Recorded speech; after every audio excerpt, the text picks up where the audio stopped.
হাদি ভাই তো হচ্ছে আমাদের একজন বীর শ্রেষ্ঠ। হাদির যে সাংস্কৃতিক লড়াই, যে লড়াইকে ভয় পেয়েছিল ভারতীয় আধিপত্যবাদ। হাদি ভাইকে আমি জিজ্ঞেস করবো যে ভাই আমি আপনাকে কিভাবে সহযোগিতা করতে পারি আমার ফিল্মের মাধ্যমে। তিনি যে ইনসাফের লড়াইটা করে গেছেন সেটা হচ্ছে আমি আমার ফিল্মে ফুটিয়ে তুলবো ইনশাআল্লাহ। আসসালামু আলাইকুম প্রিয় দর্শক, আমাদের সামনে এই মুহূর্তে উপস্থিত আছেন বাংলাদেশের সুস্থ সংস্কৃতির একজন কন্টেন্ট নির্মাতা জিহাদ। আমরা এই মুহূর্তে যে সময়টা পার করছি, আমাদের বাংলাদেশের সাংস্কৃতিক যোদ্ধা যাকে আমরা এখন বলতে পারি, তরুণ সমাজের আইডল শহীদ শরীফ ওসমান হাদি। আপনি যেহেতু একজন সাংস্কৃতিক যোদ্ধা, আপনি অবশ্যই তাকে ধারণ করেন এবং আপনি আপনার কাজগুলোতে তাকে কিভাবে এখন স্মরণ করেন, বা তার যে যোদ্ধা বা যুদ্ধনীতি ছিল, যেভাবে ইনসাফ তিনি কায়েম করতে চেয়েছিলেন, আপনার কন্টেন্টগুলো থেকে আমরা তার কোনো উপস্থিতি পাবো, বা আপনি তাকে নিজের মধ্যে কিভাবে ধারণ করেন দর্শকদের উদ্দেশ্যে যদি বলতেন। প্রথমে আমি ওসমান ভাই সম্পর্কে বলার আগে আমি আমার স্লোগানটাকে নিয়ে বলি। আমার স্লোগান হচ্ছে আমি ফিল্মে আঁকি সমাজ পরিবর্তনের গল্প।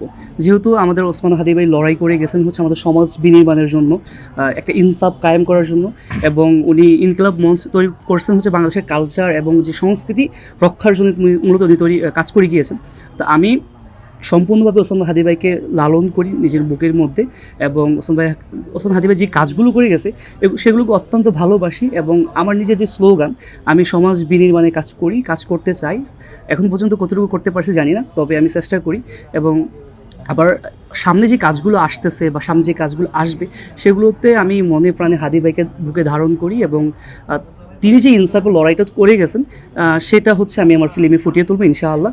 আর একটা মজার ইন্টারেস্টিং বিষয় বলি, হাদি ভাই হচ্ছে আমাদের চাঁদপুরে যাওয়ার কথা ছিল ওনার মৃত্যুর আগে, শ্যুট হওয়ার আগে।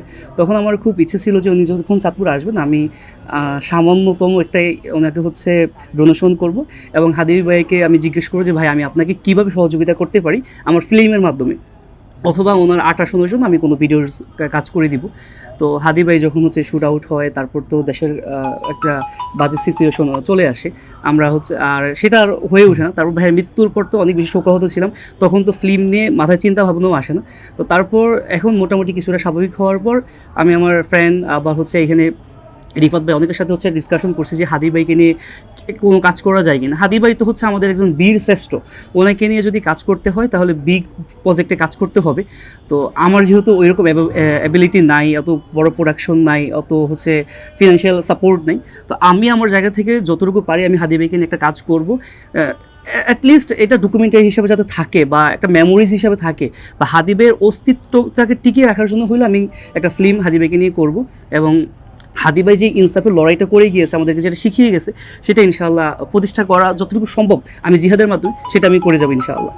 দর্শক, আমরা জিহাদের কাছ থেকে এতটুকু প্রত্যাশা রাখি যে সে তার সামনের যে কাজগুলো আসবে প্রত্যেকটা কাজে হাদি একটা সামান্য মেসেজ হলেও থাকবে, এবং প্রত্যেকটা কাজ হাদির যে সাংস্কৃতিক লড়াই, যে লড়াইকে ভয় পেয়েছিল ভারতীয় আধিপত্যবাদ, সেই লড়াইয়ে জিহাদ অবশ্যই ভূমিকা রাখবে, আমরা এটাই প্রত্যাশা করি। আসসালামু আলাইকুম।